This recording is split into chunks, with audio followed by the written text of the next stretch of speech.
Are we not engaging with the movement in the ways that really need to happen? I can speak best to the context of the US because that's where I'm working, but I can tell you that around questions of economic and social rights, young people do show up in droves, and there are progressive faith-based people that show up, and the housing groups show up, and groups working on racial justice show up. Even some groups working on environment, as they see the community development issues intersex, are beginning to show up, but the women's groups don't show up in the same way. And part of the frustration for me is it that people just can't get on board if it's an intersectional issue? You have to reach across to some of these other issues, because in some ways the women's movement has been one of the most powerful, at least in our history, and the ESR movement is going to have a very hard time succeeding without the women's movement being a significant integrated ally, and I am not seeing it. One of the possibilities of this gap is also around language, which is that when we talk about the body in the way we do, the language around sexual and reproductive rights, in essence, has been created by many of the women in this room. The language around economic rights, well, not so much rights, but around economics, is a language that is still extremely difficult for many of us to penetrate. If this is true, that the salience of economic and social rights and economic policies is kind of nowhere near as strong as sexual and reproductive rights, has this anything to do with inequality between women? I think one of the things we've neglected is the growth of inequality between women. And it's something that's quite hard to track because our statistical systems aren't geared up to doing that, especially in economies where most people don't work in a formal economy.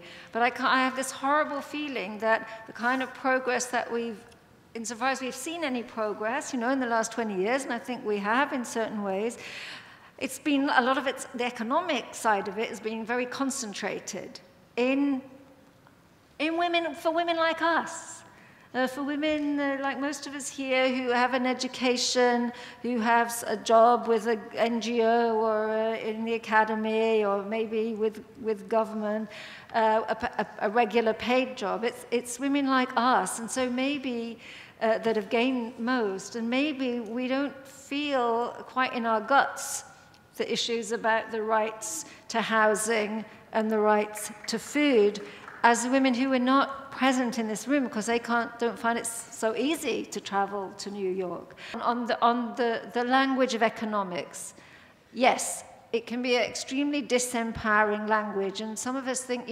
maybe, it's not so accidental. It's either very difficult to understand, or it's a language that boxes you in and leads to the conclusion there is no alternative.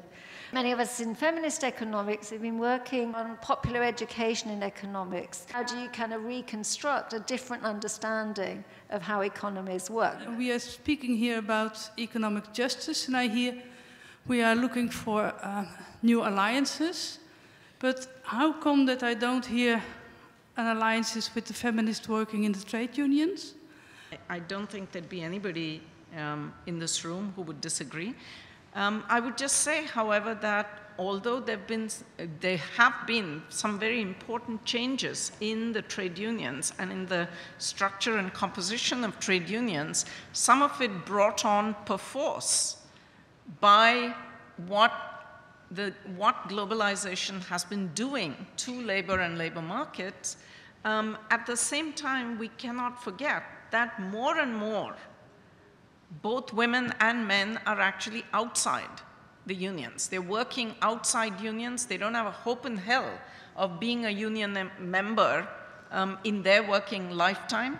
And the challenge for the unions, as much as it is for us, is to see where the connection and the continuum between production and reproduction, the care economy, and how you organize for the care economy and what work needs to happen in terms of the workplace come together in the community, and what kinds of organizations work on those. When we do panels like these and stuff, perforce as part of delving more deeply into analytical frameworks, we have them separate. We sort of do the body and then we're doing the economy.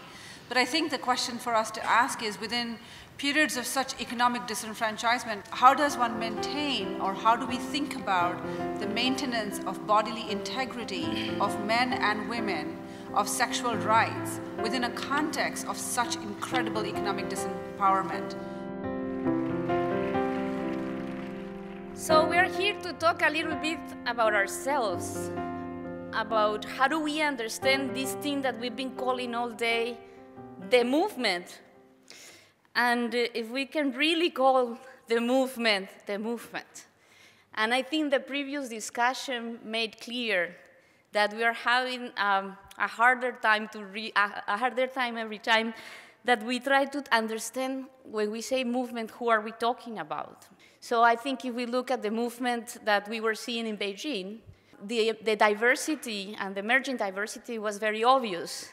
But if we look at the movement now, many of those voices that were starting to emerge in the global level, like, for example, the indigenous women's movement, are now a globalized movement as well, and are producing a lot of theory and thinking and also practice, challenge us, for example, our understanding of human rights when we talk about collectivity. So the movement have changed because there are so many actors that are using human rights language but are not necessarily coming to the UN or not even engaged with the UN because they don't think that's where change is going to happen. I think the questions are these. Where is the power of our movement in the light of the backlash? Where is the hope, given what is going on at CSW? And the third question that came from the panel on the economy, what do we need to do to mobilize more efficiently on issues of economics and militarization? I'm basically an optimist, and I have to find some hope. The reason I keep coming back to New York is because this is where I find the hope. I find the hope in being here, among friends, among people that I've known for 20 years, 15 years, new people that I've just met, young women, and that reminds me that in spite of all the, one step forward, two steps backwards, the movement continues. The movement continues. It's resilient. It'll keep bouncing back. And the very challenges that we face is what is going to give us the strength. So I always have hope, particularly because I don't have to cross the street to the UN, which I find so discouraging. But I really am glad that it's there because it's a wonderful place for young women. So let me say, please, young women, go there.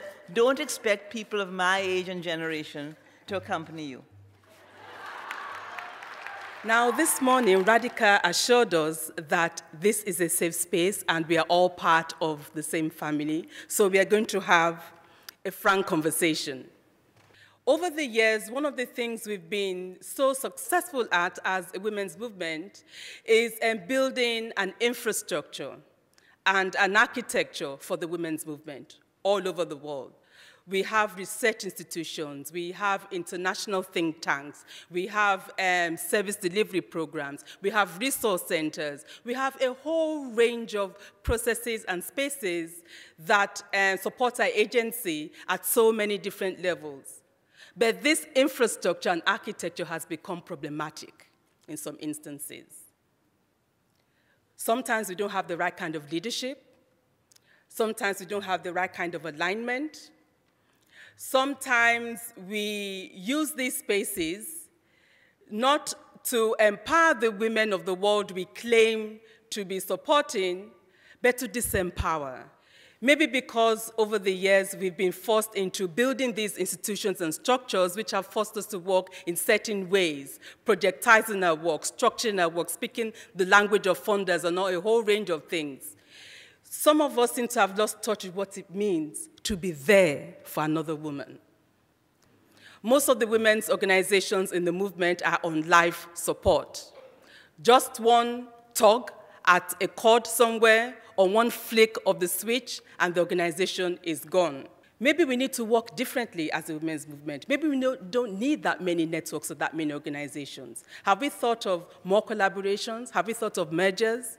Maybe that is one strategy we can put in place to tackle the sustainability issue and the leadership issue and the alignment issue. Thank you.